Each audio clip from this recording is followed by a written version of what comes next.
Olá, meus irmãos e irmãs de Ideal Espírita, vocês que nos acompanham aqui na Web Rádio Cristo Consolador de São Paulo, muito obrigado mesmo pela sua companhia. A nossa página Estação da Luz Espírita não tem fins lucrativos. O objetivo é a divulgação da doutrina espírita, e é por isso que reunimos aqui esse acervo de matérias espíritas, os livros da codificação, obras suplementares, entrevistas, palestras e outros trabalhos. Tudo isso exibidos nos programas das Web Rádio Estação da Luz de Natal e Cristo Consolador de São Paulo, para atender suas necessidades de estudo, pesquisa e lazer. Tudo isso sem fim lucrativo, como já dissemos. Agora, nos acompanhe aqui nesse programa a seguir.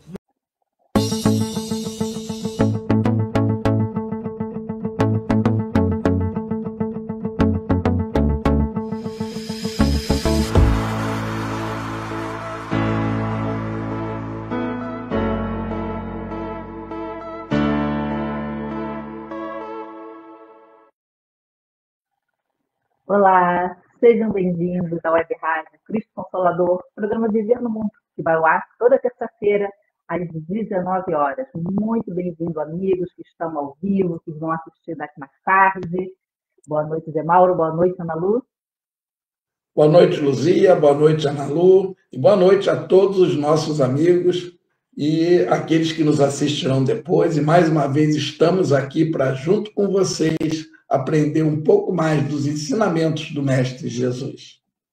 Boa noite, Luzia. Boa noite, Zé Mauro. Boa noite, queridos amigos. Que nós possamos aproveitar esta noite de estudo juntinhos.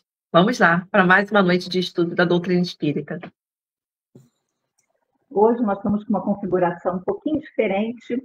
Não vamos conseguir colocar os comentários aqui no nosso rodapé, mas semana que vem vai estar regularizado. Mas o importante, nós estamos juntos aqui, vamos bater um papinho, mais uma vez, um pouquinho dos ensinamentos do Mestre Amado, da doutrina espírita, e assim juntinhos, nós daqui e vocês daí, fazendo um belo programa, numa harmonia perfeita, tá bom? E para começar essa harmonia, vamos orar. Ana Lu, por favor. Queridos irmãos, queridos amigos, vamos fechar os nossos olhos. A noite chegou e Jesus está conosco para abençoar os nossos lares, para abençoar o nosso sono. Contigo, Jesus, nós nos sentimos mais fortes. Contigo, Jesus, nós sentimos que podemos superar os nossos obstáculos, os nossos medos, as nossas dúvidas e aflições.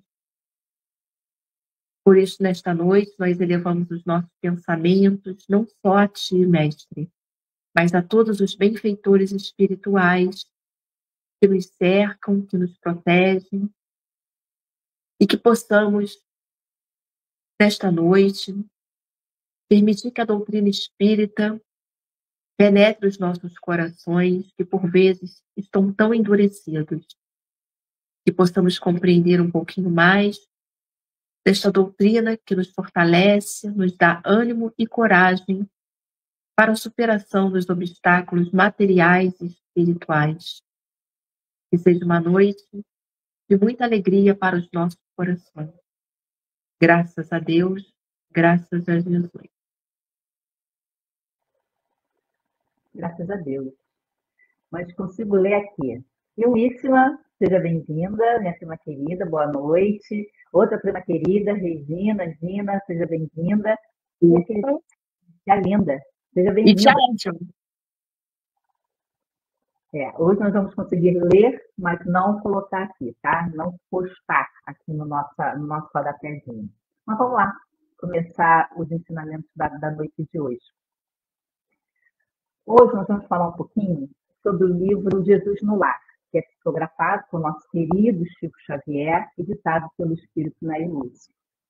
E essa é uma obra que nos traz mensagens curtas, né, que apesar de serem fáceis de ler, porque são rapidinhas, né, são de uma profundidade incrível, que nos traz mensagens da época da estada de Jesus aqui entre nós, na Terra, onde ele vai fazendo, com ele, né, o mestre, vai fazendo comparações com as coisas do dia a dia, nos traz ensinamentos valiosíssimos e que devemos guardar em nossos corações por toda a eternidade.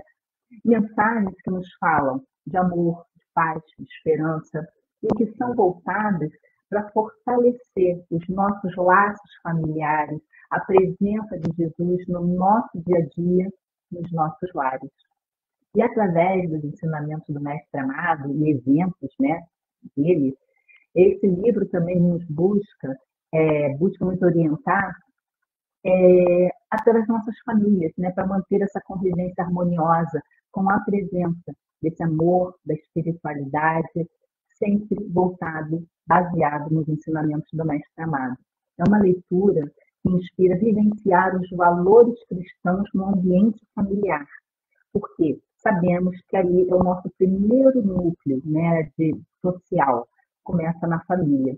E ali, nós colocando isso em prática, nós vamos promovendo o entendimento, a compreensão do próximo através das leis divinas. E assim nós vamos também desenvolvendo a nossa fé e tantas outras qualidades que nós devemos desenvolver ao longo das encarnações, inclusive a paciência. Mensagens edificantes que nos ajudam a aprender mais sobre como aplicar esses ensinamentos no nosso cotidiano. E o Espírito, né, Lúcia, ele nos brinda com diversas lições, de maneira muito simples, muito profunda, iluminando o nosso cotidiano e sempre através da luz do Evangelho. Interpretações que vão renovando os nossos saberes, os nossos olhares, vai ampliando o nosso olhar sobre determinado assunto, sobre determinada situação. E logo no primeiro capítulo, ele nos fala sobre o culto do Evangelho no lar, que é um hábito que todos nós deveríamos de ter. Reunir a família uma vez por semana, pelo menos, em volta do Evangelho e ali fazer um culto. Rapidinho, 20 minutinhos já é o suficiente, mas isso traz uma luz, uma higienização no ambiente do lar que é importante que todos nós façamos. E logo em seguida, no capítulo seguinte, no capítulo 2, ele fala sobre a escola das almas, ou seja, também esse burilamento que nós precisamos fazer. Nos fala sobre a razão da dor e de tantas outras mais. E dentre essas lições, se destaca também a mensagem que tem como título A Lição da Semente, onde Jesus, no ambiente doméstico, né, que é a casa de Simão Pedro, ele aproveita circunstâncias ali, corriqueiras ali do dia a dia, para apresentar valiosíssimos ensinamentos sobre o nosso progresso espiritual e também o entendimento das leis divinas e essa força transformadora que ela tem dentro de nós. E o mestre, com toda a sua sabedoria, ele sabia que para se comunicar, né, conosco, falar de coisas tão profundas, não os conceitos divinos, era importante usar exemplos de imagens para que seus ouvintes pudessem entender facilmente. Então, ele se utilizava das coisas da terra, como plantas, sementes, animais, objetos do cotidiano, para ilustrar as verdades espirituais. Então, ele falava das coisas da terra, mas, na verdade, ele estava falando das coisas do céu, fazendo essa analogia. E, dessa forma, ele ajustava a linguagem, a sua linguagem, a linguagem dos ouvintes. E até hoje ele faz isso conosco, tornando essas mensagens mais acessíveis, mais palatáveis, mais compreensíveis e também mais impactantes. E assim ficam mais facilmente registradas nas nossas almas. É a alma de quem escuta, daquela época e nas nossas também. E é uma estratégia muito inteligente, que conecta o que é celestial ao que é familiar, né? O que é nosso ali do dia a dia. E ajuda, assim, as pessoas a compreenderem os conceitos de uma outra forma, mais simples. E se fosse ele só simplesmente falasse das coisas do céu, sem fazer essas comparações, seria muito difícil a compreensão e automaticamente muito difícil a assimilação. As estratégias, né, que o Mestre Jesus usava eram bastante inovadoras para a época, né, mas também extremamente eficazes. tanto que até hoje nós temos as parábolas e tantos desses ensinamentos que ficaram registrados. Jesus tinha essa abordagem empática. Ele via qual era o nível de compreensão, de entendimento daquele grupo e adaptava a sua linguagem àquele grupo. Ele se conectava com as pessoas de maneira muito genuína. E isso ajudava a criar esse ambiente de confiança. E as pessoas acabavam sendo ouvidas para ouvir. E ele também, ele dava esses exemplos do cotidiano, usando esses seus ensinamentos, fazendo que eles fossem relevantes, porque ele fazia as comparações e depois explicava e assimilava ali com as leis divinas. E essa combinação de história, empatia, conexão, isso tudo fez toda uma diferença e o fez se tornar compreensível e aceitável. E é sobre isso que nos fala a mensagem desse livro que nós vamos estudar hoje.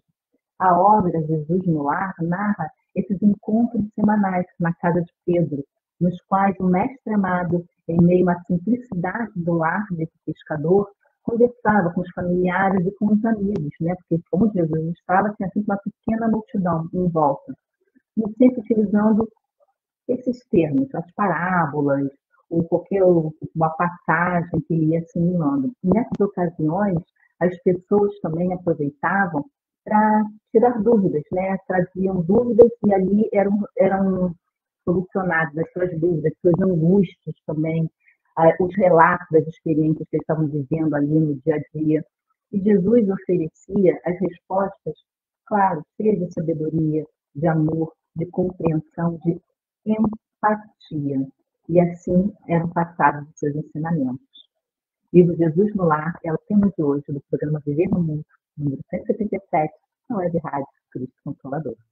Zé Mauro.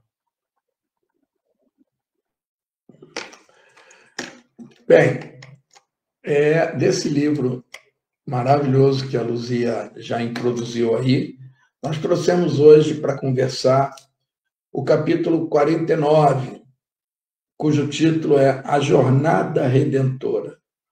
Jornada Redentora a gente vai ver que significa a nossa caminhada, né, através das diversas reencarnações para evoluirmos e atingirmos lá a luz, né, um dia.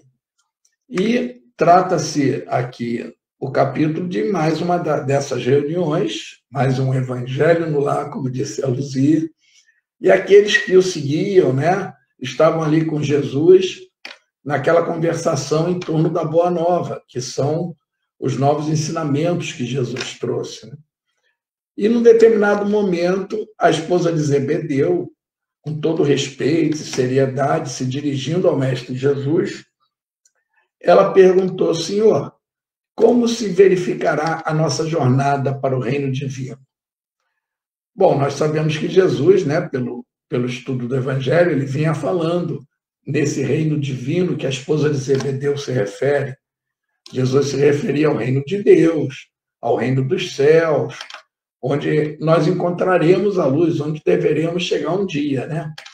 E ela então questionou como seria essa jornada, essa caminhada, até chegarmos a atingir esse reino maravilhoso, como parecia e é, né, da maneira que Jesus colocava para nós.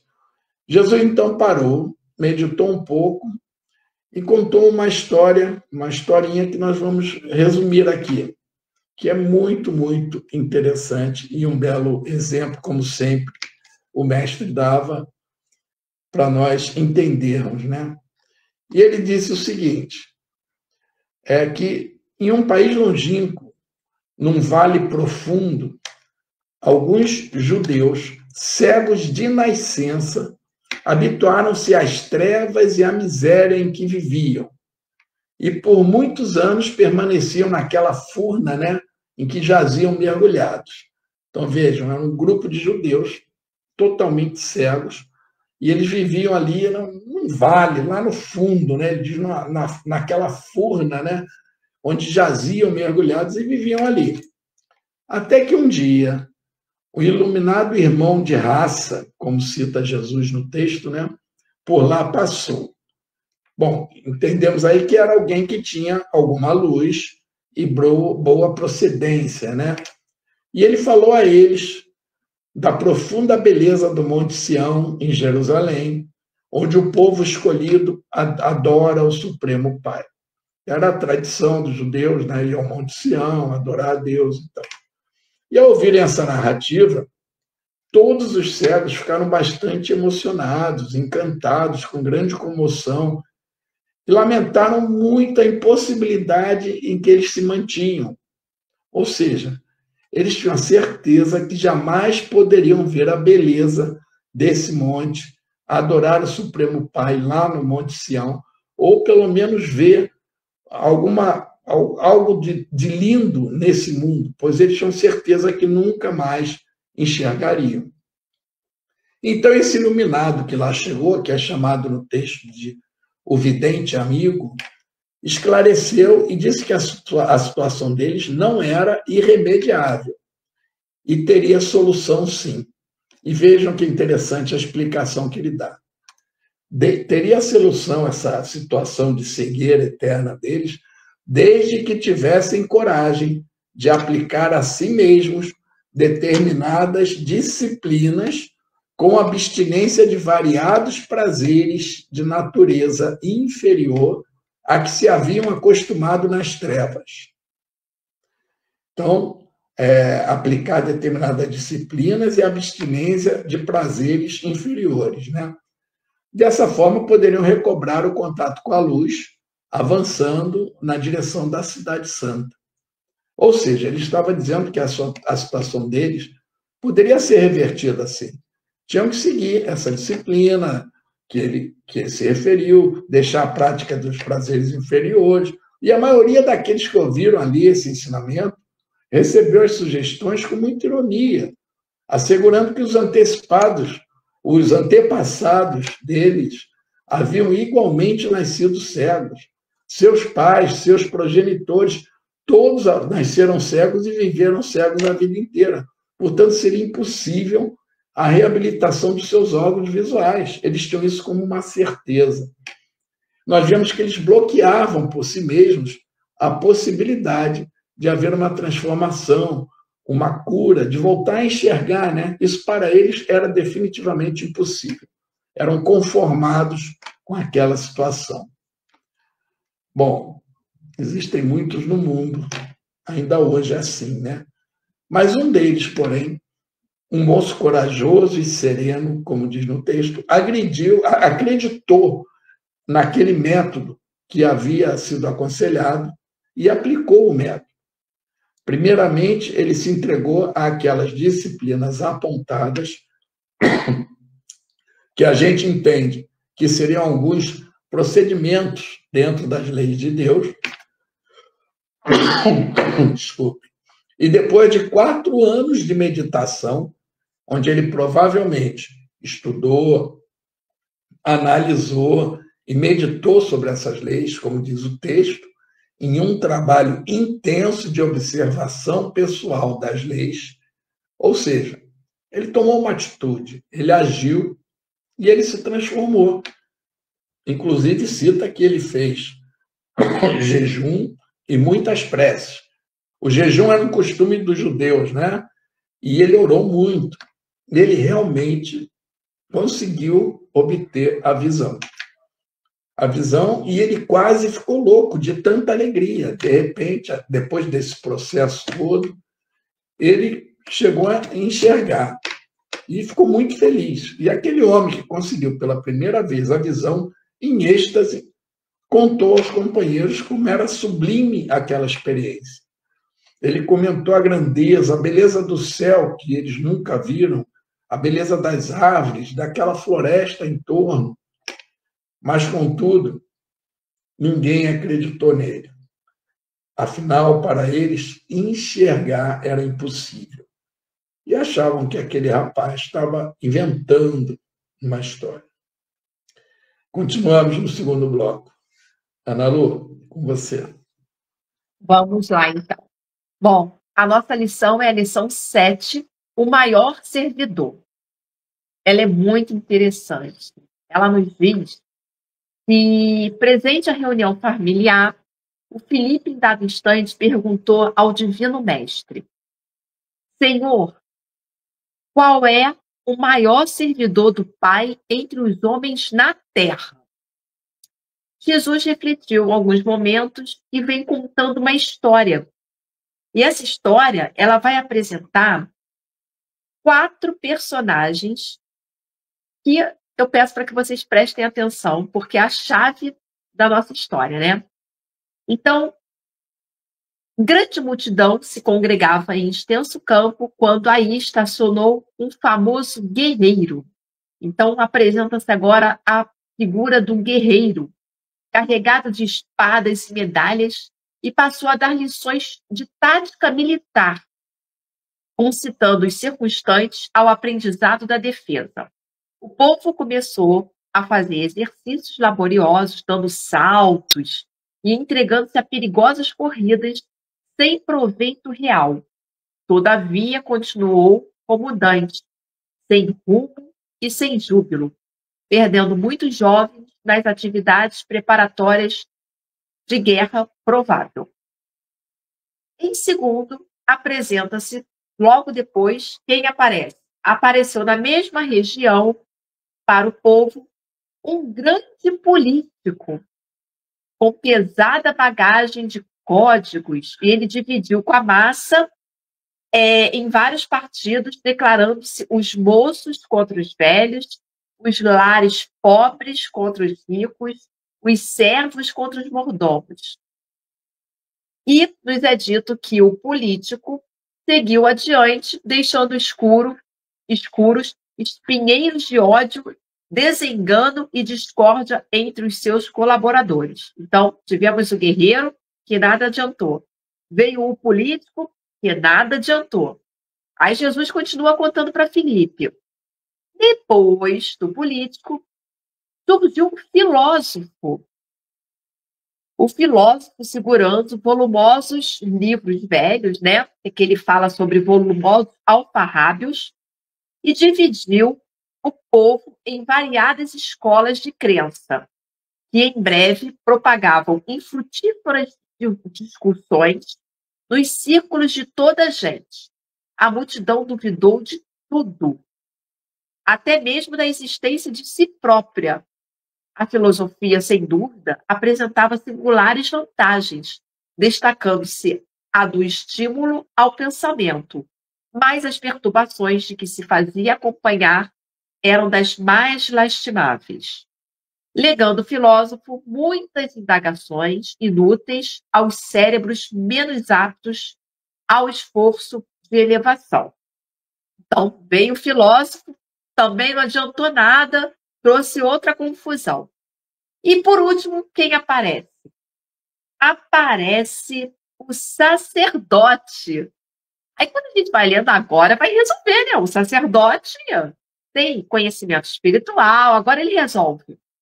O sacerdote, munido de roupagens e símbolos, que forneceu muitas regras de adoração ao Pai. O povo aprendeu a dobrar os joelhos, a lavar-se e a suplicar proteção divina em horas certas. Entretanto, todos os problemas fundamentais da comunidade permaneceram sem alteração. Então, a gente está vendo, a história aqui, que o Jesus está apresentando para o Filipe, que essas 4 figuras, elas tinham conhecimentos, mas que não foram suficientes para auxiliar o povo. Muito pelo contrário, né? A gente viu que o primeiro, que era o guerreiro, ele preocupou-se o quê? Com a força física. O segundo, né, que era o político, a sua atenção estava voltada para a lei dos homens, que é falha, imutável, bem diferente das leis divinas, né? E aí veio o filósofo que ele apresentou ideias tão abstratas que não foi capaz de envolver o coração daqueles que ouviam as suas ideias. Muito pelo contrário, né? O povo ficou mais confuso ainda com aquela propagação de ideias. Não fazia sentido.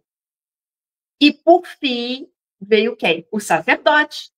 O sacerdote, com certeza, nós tínhamos esperança, quando a gente vai lendo a história, de que ele traria solução espiritual.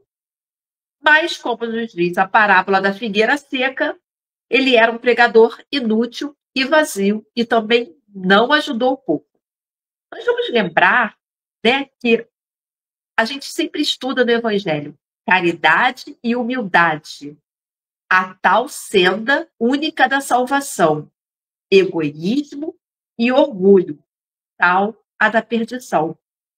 O que aconteceu com essas quatro personagens que elas não conseguiram ali servir devidamente? E até hoje, nós ainda encontramos irmãos com as suas ideias particulares, divulgando seus propósitos, e não os propósitos de Deus. Observem que o tempo, ele fortalece os ensinamentos de Jesus. Então, veio o guerreiro, veio o político, veio o filósofo, veio o sacerdote. Nenhum deles tinha uma filosofia embasada nas leis divinas. O Evangelho é a prova viva de tudo que nós estamos falando aqui. De que cada vez mais, se a gente aprende, a gente tem uma vida melhor, a gente vai ampliando o nosso conhecimento. Então, todo o conteúdo enquadra-se em qualquer época do Evangelho. Reparem, há mais de 2000 anos, ele trouxe tudo que nós vemos hoje. E até hoje faz sentido. Vence séculos, né? O Evangelho, os ensinamentos de Jesus. E não perde o sentido real, que é a divulgação da Boa Nova, que é conduzir a humanidade rumo à luz. Então, esse texto inicial, ele nos faz refletir sobre a nossa responsabilidade do que nós estamos divulgando e se nós estamos passando pelo crivo do raciocínio tudo que chega até nós. Então, é um alerta. Será que se nós recebêssemos essas personagens, quem nós íamos abraçar? Né? Quais desses servidores fariam sentido na nossa caminhada? A gente continua no próximo bloco. Luzia. Então, vamos lá. Nós trouxemos agora a lição da semente, que está no capítulo 4. Porque Jesus, né, como nós já havíamos falado, frequentemente fazia reuniões na casa do Simão Pedro. E sempre ali, onde Jesus estava sempre um grupinho reunido. E ele aproveitava para passar os seus ensinamentos. E a lição da semente, nesse livro Jesus no Lar, nos traz reflexões sobre o crescimento espiritual, o esforço individual para romper com os nossos vícios milenares e sobre a força transformadora dessas pequenas ações cotidianas, que a gente não dá muita atenção, mas que são muito importantes. E nessa reunião, especificamente, o ambiente era de reflexão. Os participantes discutiam sobre a importância das pequenas atitudes e sobre como frequentemente nós subestimamos o que parece ser insignificante, mas quando na verdade não é. Nos esquecendo que uma edificação ela é construída tijolo a tijolo e que um jarro ele se enche gota a gota. Então, cada gota é importante, cada tijolo é importante. E é nesse contexto que Jesus, com a sua ternura e com a sua didática inigualável, porque ele era um grande didata, pede para que todos observem uma simples semente de trigo. Jesus mostra que aquela semente minúscula e aparentemente sem valor até poderia ser descartada, né, sem grande preocupação. Contudo, aquele que se dispõe a plantar essa semente, regar, cuidar, vai ver que daqui a algum tempo a planta pode crescer, florescer, frutificar. E o mestre explica que a pequena semente, apesar de estar ali enterrada, né, com a terra sobre ela, os detritos sobre ela, e dali mesmo ela tira os seus nutrientes da terra que está ali aterrando, né, da terra que está sufocando, e ali ela tira seus nutrientes, germina, rompe essa barreira da terra e se transforma numa planta generosa, que é o que o livro diz, capaz de alimentar, proteger e também embelezar o ambiente. Então, a lição, ela ganha uma profundidade quando Jesus compara a semente ao bem que pode ser realizado por cada pessoa. Quantas vezes nós desanimamos diante da nossa pequenez? Ou nós nos julgamos inúteis, as nossas ações são simples demais, e realmente, comparado ao Mestre Jesus, aos benfeitores espirituais, nós somos ainda muito pequenos. Mas cada um pode contribuir com aquilo que está dentro da sua capacidade. Quem tem maior capacidade contribui mais, quem tem menos capacidade contribui menos. E todos contribuem, todos são importantes na obra da criação. Jesus ensina que todo bem, ainda que mínimo, nunca é inútil. Exatamente como a semente, que é um gesto singelo, singelo.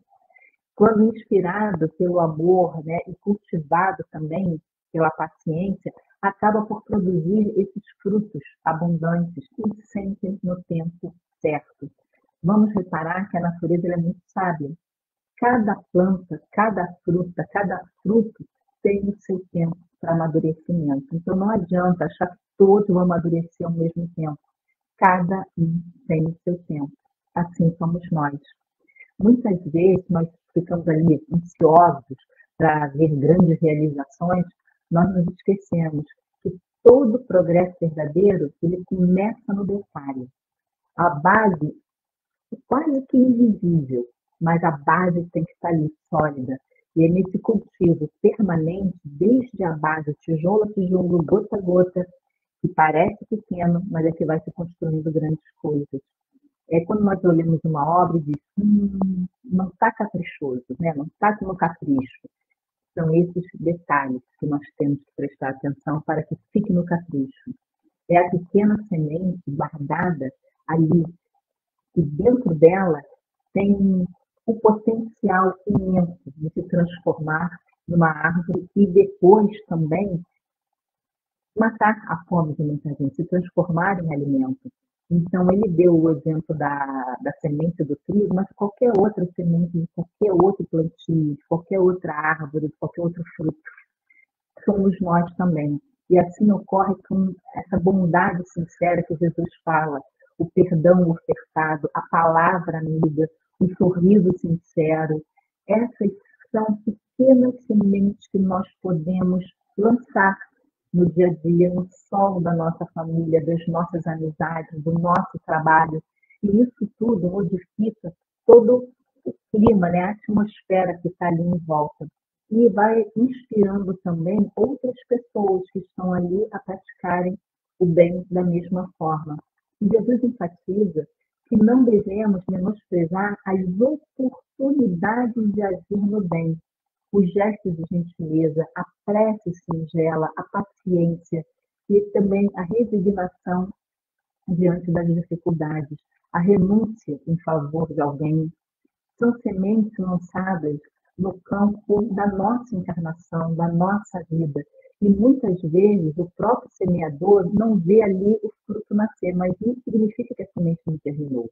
Porque às vezes a gente lança uma semente e cada um, como tem o seu tempo, talvez a gente não veja, mas aquela sementinha ali vai ter o momento certo para germinar e fazer o seu papel que veio fazer.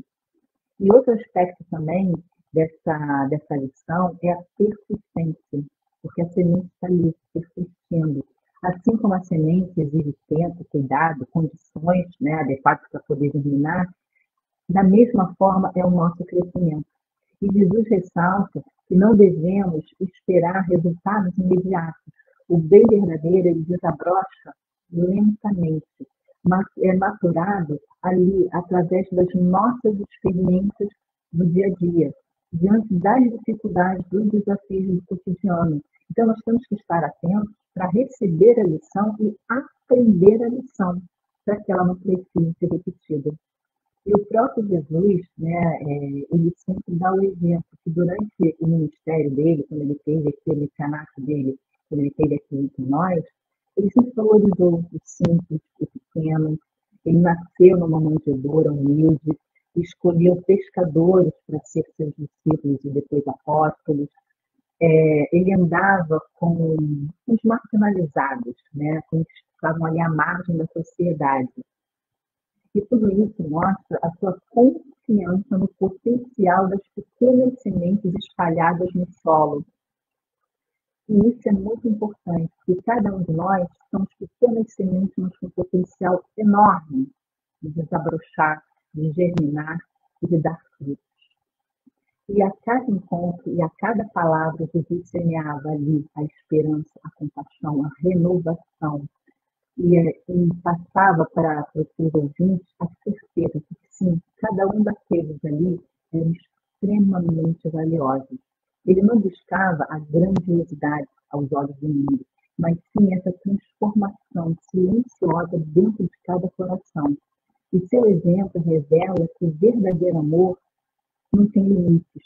Tem pouco, mas com sinceridade, é sempre muito, muito melhor do que muito feito por vaidade. Então, a lição ela deixa muito claro que o lar é o primeiro campo da semeadura. E no convívio diário, no cuidado mútuo, na paciência, ali, entre os entes amados, entes queridos, nossos familiares, no diálogo respeitoso, que são lançadas as sementes mais importantes para a construção de uma convivência harmoniosa e que vai se refletir na sociedade, que nós aprendemos em casa e replicamos na sociedade. Então, a lição da semente é, acima de tudo, um convite à responsabilidade pessoal perante as pequenas oportunidades que a vida nos dá no dia a dia. Mauro. Bom, então, continuando, né, naquela história que Jesus vinha contando, e aquele rapaz que seguiu os conselhos, né, os ensinamentos daquele que foi chamado vidente amigo no texto, e conseguiu enxergar, ele foi tomado como louco, mentiroso, ninguém acreditou que realmente, porque para eles enxergar era impossível. Mas mesmo assim, aquele rapaz, apesar disso tudo, ele não desanimou. Ele agora enxergava o caminho e tinha certeza que conseguiria progredir. E ele então resolveu e saiu daquele vale profundo. Saiu dali. Foi conhecer o mundo. Daquele local onde viviam, ele foi embora. Mas não tinha a menor noção de rumo, de direção, né? Ele nunca tinha visto algo fora daquilo ali, nem ali dentro. É a primeira vez que ele enxergava. E ele vagou dias e noites num estado aflitivo, né? Imaginem, ele foi atacado por lobos, víboras, outras feras, outros animais, e várias vezes, e tomava cuidado, reconhecendo que ele era inexperiente no mundo, né? E um dia, chegando próximo a um esconderijo, né, cavado na rocha, um local onde ele achava que podia encontrar mel silvestre para se alimentar, ele foi tomado de surpresa e aprisionado por um ladrão, um malfeitor, que queria roubar sua bolsa, queria dinheiro, joias, mas nela não havia dinheiro, não havia nada, ele não tinha nada disso. Tinha algumas frutas que ele pegava para se alimentar, né, para sobreviver, e ele então foi preso e obrigado a se deixar escravizar por aquele malfeitor. E durante 5 anos, aquele homem o reteve e ali, como um escravo, um servo, fazendo tudo o que ele queria, colocou ele para trabalhar incessantemente a seu favor, né? Durante 5 anos. Mas mesmo assim, aquele que se tornou um servo daquele malfeitor, ele agiu com tanta bondade, ele continuou seguindo aqueles ensinamentos que ele aprendeu no estudo, ele mostrou tantos exemplos de abnegação, de amor, que o espírito daquele perseguidor, daquele malfeitor, foi se modificando, vendo as atitudes daquele rapaz, se transformou, ficou mais brando, chegou ao ponto de se reformar, a ponto de restituir a liberdade a ele. Liberou, viu que não era justo mantê-lo ali. Então nós vemos aí que ele não desistiu e ele contaminou aquele homem com seu amor, com seu conhecimento das leis e principalmente com os exemplos que ele dava no dia a dia, sua perseverança. E assim ele saiu novamente pelo mundo. E como o texto chama, aquele crente fiel, que era esse rapaz, recomeçou a sua jornada porque ele ansiava por encontrar aquele templo divino, né? E pôs-se a caminho, sempre distribuindo fraternidade, alegria, sempre caridoso por onde passava. Os viajantes que cruzavam com ele na estrada, se ele pudesse ajudar, ele ajudava. E, enfim, ele chegou a um vilarejo. E entrou nesse vilarejo, né? E era um vilarejo cuja autoridade que comandava lá exercia tudo com muito rigor. E pelas atitudes do rapaz, né, ele começou a falar, a pregar algumas coisas, ele foi tomado como sendo um desconhecido e criminoso. E foi preso, encarcerado. E sabendo que não tinha forças, né, para reagir àquela prisão, ele esperou, de alguma forma, com fé que aquele problema fosse resolvido. E isso levou longo tempo. Mas aquele homem nunca foi inativo no exercício do bem. E dentro da própria cadeia, onde ele foi atacado na sua inocência, injustamente, ele encontrou muitas oportunidades para demonstrar também boa vontade, amor e tolerância. E aí ele foi sensibilizando os outros prisioneiros, os guardas, e chegou até a sensibilizar as próprias autoridades que o haviam prendido. E viram que não tinha motivo para ele estar preso e o libertaram finalmente. E o ideal que ele tinha de atingir aquele santuário sublime continuou. E ele prosseguiu firme na marcha. No entanto, só depois de 20 anos, vejam, de lutas e provas, das quais, segundo a história que Jesus conta, ele sempre saía vitorioso. E só depois desses 20 anos é que ele conseguiu chegar ao Monte Sião para adorar o Supremo Senhor, que era o objetivo dele. Vejam, irmãos, que essa história, né, ela nos mostra que perseverando no bem, tendo a fé em Deus, e que tudo se resolverá seguindo em frente, sempre mantendo a conduta do amor, da caridade, né, com perseverança, nós atingimos o objetivo, que não é fácil. Como foi dito aqui, ele teve todos aqueles problemas, mais 20 anos, muitas lutas e muitas provações, né, como a história cita. E depois de contar a história, Mestre Jesus dá uma parada e lança um olhar sobre aquele grupo que estava em total silêncio, né? E aí ele diz o seguinte, aí vem a lição, né? Assim é a caminhada do homem para o reino celestial. Antes de tudo, é preciso reconhecer a sua condição de cego e aplicar a si mesmo os remédios indicados nos mandamentos divinos. Quanto ensinamento, né? Nessa frase, nesse textozinho do Mestre Jesus. Mais um grande ensinamento. Mas encerramos no terceiro bloco. Ana Lu? Vamos lá dar continuidade à nossa lição 7, o maior servidor, né? Quem será esse maior servidor que o mestre está explicando aqui para o Felipe? Então, Jesus continua contando a história para o Felipe e diz que no extenso domínio não havia diretrizes ao trabalho, nem ânimo consciente, nem valor, nem alegria. A doença e a morte, a necessidade e a ignorância eram fantasmas de toda a gente. Ou seja, todo ensinamento precisa ter uma diretriz, precisa ter um fim, um objetivo voltado para a luz, voltado para algo superior. Vejam que há falsos cristos e falsos profetas, eles nos alertam, né? Que a gente precisa passar pelo crivo da razão, se aquela doutrina, se aquela filosofia que está sendo apresentada faz sentido.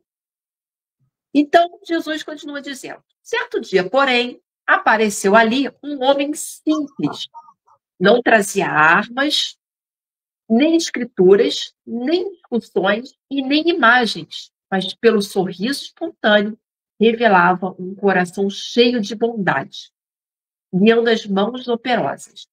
Não pregava doutrinas espetacularmente.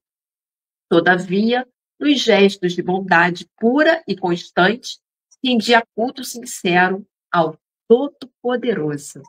Olha o fim, ele rendia culto sincero ao Todo-Poderoso.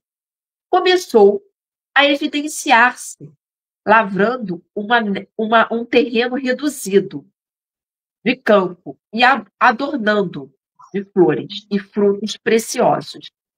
Conversava com os seus companheiros de luta, aproveitando as horas no ensinamento fraterno e edificante, e transmitia suas experiências a todos os que se propusessem ouvi-lo. A todos que se propusessem ouvi-lo, ele não impunha, ele não impôs nada, ele respeitou o livre-arbítrio. E aí, vem nos falando Jesus. Gabriel, fecha a porta aqui para mim. Com o espírito de trabalho e educação que ele difundia, a defesa boa. Pode falar. Com o espírito de trabalho e educação que ele difundia, a defesa era boa. A política ajudava, a filosofia era preciosa e o sacerdócio era útil, porque todas as ações no campo permaneciam agora presididas pelo santo imperativo da execução do dever pessoal do bem de todos. A gente observa nesse último parágrafo que o que Jesus está explicando para Filipe não é menosprezando a política, nem a filosofia, mas é dizendo que tudo isso precisa ter um fim elevado. E precisa o quê? Estar sendo dedicado ao outro. E aí a gente lembra aqui, fora da caridade não há salvação. Capítulo 13 do Evangelho. Continua a história. O mestre terminou e vai falando assim para o Filipe, para todos, né, que estavam ali escutando. Em verdade, há muitos trabalhadores no mundo que merecem a bênção do céu pelo bem que proporcionam ao corpo e à mente das criaturas. Mas aquele que educa o Espírito Eterno, ensinando e servindo, paira acima de todos. Então, quem é o maior servidor? É aquele que educa o Espírito Eterno, ensinando e servindo, não só falando. Faça isso, faça aquilo, enquanto ele está lá sentadinho sem fazer nada. Mas é aquele que instrui, que transmite os ensinamentos eternos, que trabalha na seara do Senhor. E poucos conseguem fazer isso. E aqui não tem como a gente não lembrar do Chico Xavier, do Divaldo Franco, que dedicaram a sua vida à educação espiritual da humanidade. A gente aqui pensa até além, né? Vai além desse raciocínio. Porque foram espíritos, são espíritos, né? Porque eles, com certeza, ainda estão nesse trabalho de educar a humanidade. Então, a gente precisa parar e refletir, trazer esse texto para a nossa vida. O que eu estou fazendo? Eu sou o guerreiro? Eu sou o político? Eu sou o sacerdote? Eu sou o filósofo? Onde a gente se enquadra aqui? Ou a gente já consegue ser esse maior servidor que está ali realmente laborando com o fim de auxiliar o próximo? Então, a gente precisa refletir muito, porque a gente observa, principalmente no capítulo A Falsos Cristos e Falsos Profetas, como ainda encontramos irmãos que falam, não, eu sigo os ensinamentos, eu vou ao centro espírita, eu faço isso, eu faço aquilo, e principalmente nós, que estamos aqui, né, apresentando a doutrina, apresentando essa literatura espírita. Nós precisamos voltar um olhar bem crítico para o que nós estamos fazendo. Se realmente estamos servindo como a espiritualidade nos pede, ou se a gente só está aqui falando. Semana passada nós falamos sobre a figueira seca, que ela aparentava dar bons frutos por causa das folhas, e aí, quando chega-se perto, observa-se que não, que ela não serve para nada. Então, que esse texto, né, a lição 7 do livro Jesus no Lar, possa ser sempre lembrado por todos nós, principalmente dentro dessas figuras aqui, do guerreiro, do político, do filósofo, do sacerdote, e a gente possa, assim, um dia ler e falar, não, eu me encaixo aqui, nesse último trabalhador que estava ali cumprindo o que ele deveria fazer mesmo, que é espalhar a caridade. Com você, Luzia. Vamos lá. Finalizando, a lição da semente, né, de Jesus no Lar, ela transcende o contexto religioso para poder apresentar uma filosofia universal de vida. E é isso que está trazendo ali. É muito mais do que religião. É uma filosofia de vida que devemos parar, pensar e, quem sabe, né, praticar. E porque ela nos faz reconhecer o valor dessas pequenas ações, acreditar no poder do bem discreto. E aquele gesto que às vezes a gente acha que não é uma gentileza, que a gente acha que é uma besteirinha, quando na verdade é muito importante. É aquela palavra amiga que consola. Às vezes um pequeno sorriso já é o suficiente para iluminar o dia de alguém.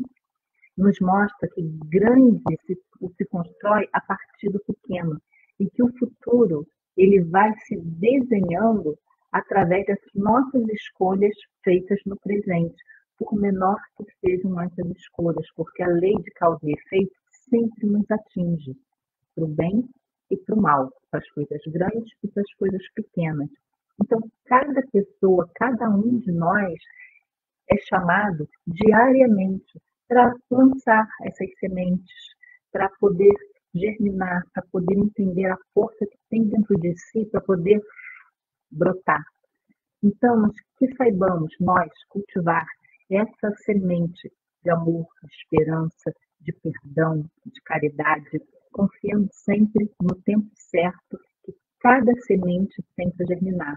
E essa lição da semente, tão simples, mas tão profunda, é um convite permanente para a construção no bem, começando da onde nós estamos, o como que temos, com aquilo, o material que nós temos agora, mas sempre, a partir daqui, tentando sempre construir uma coisinha melhor, algo melhor.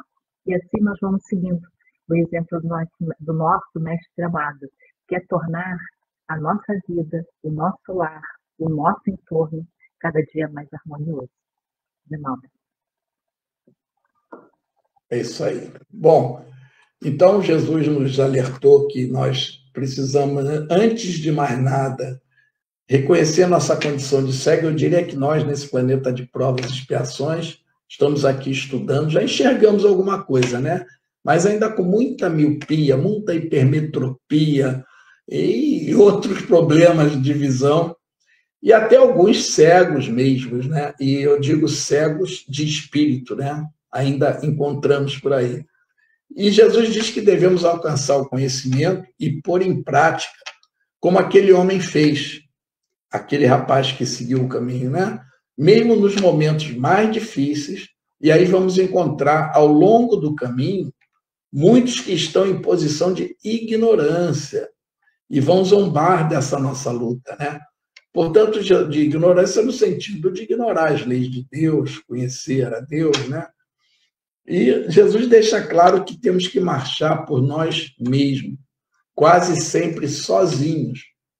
Mas como assim? Nós estamos ajudando os outros, tem sempre alguém ajudando a gente? Pois é, mas a reforma íntima é algo que é nosso, interior. Somos nós que temos que agir e nos transformarmos, né? E ele diz que assim nós vamos do escuro vale terrestre, como se fosse aquela furna em que vivia os cegos, para o monte da claridade divina, aproveitando todas as oportunidades de servir indistintamente, ainda mesmo aos próprios inimigos e perseguidores, E na história ele mostra, né? Como o rapaz serve aquele malfeitor, como ele passa aqueles anos na cadeia servindo no bem, não é?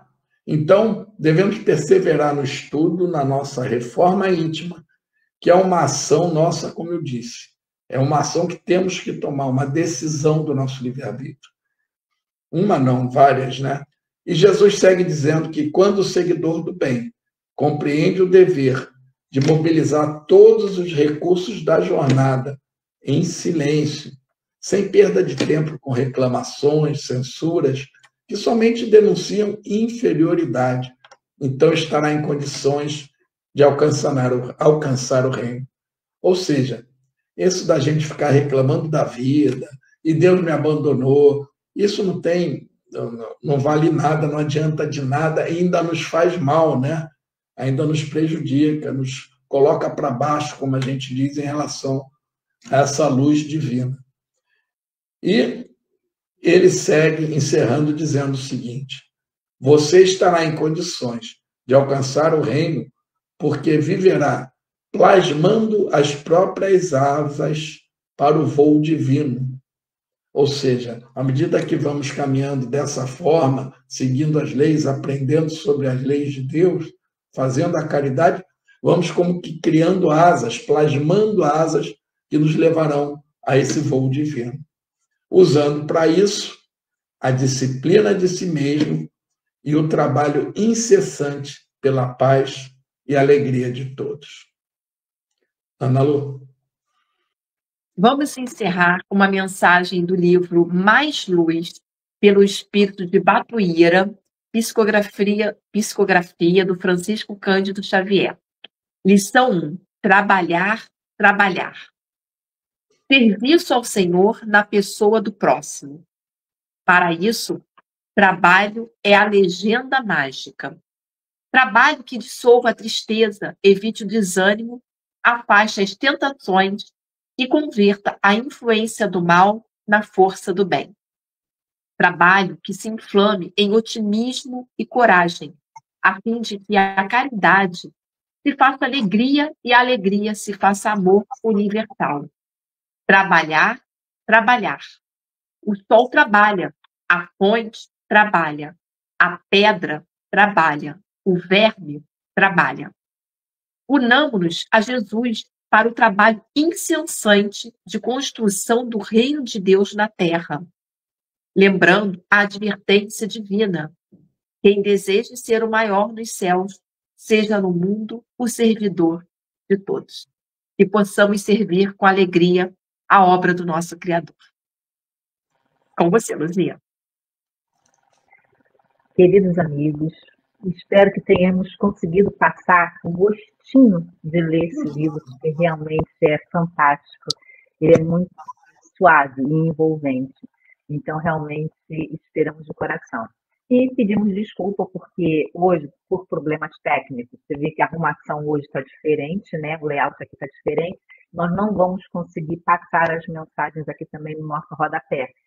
Semana que vem, tudo normaliza, está tudo tranquilo.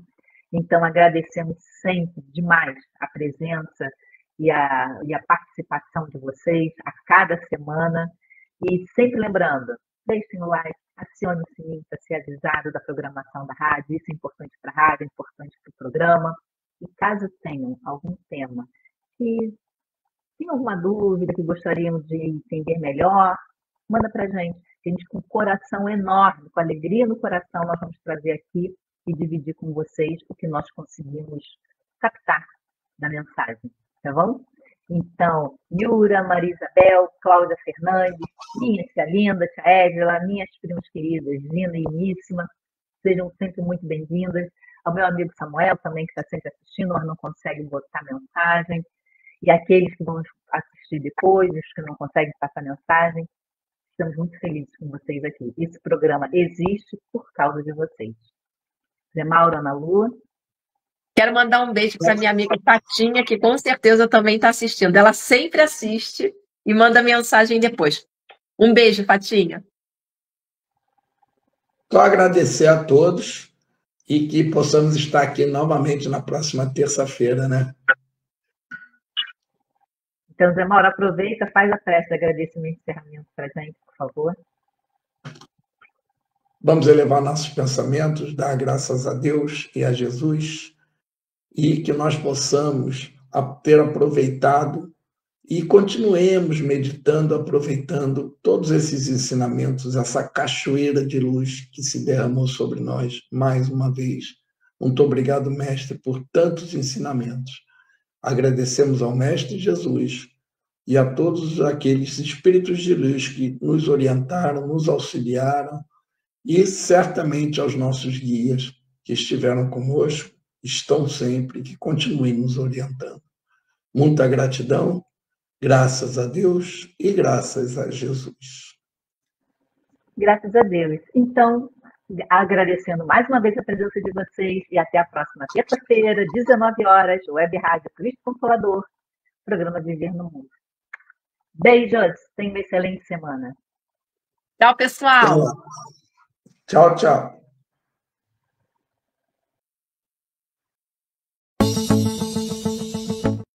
Chegamos ao final do nosso programa. Muito obrigado por ter nos acompanhado nesse trabalho e aguardo você na próxima atração.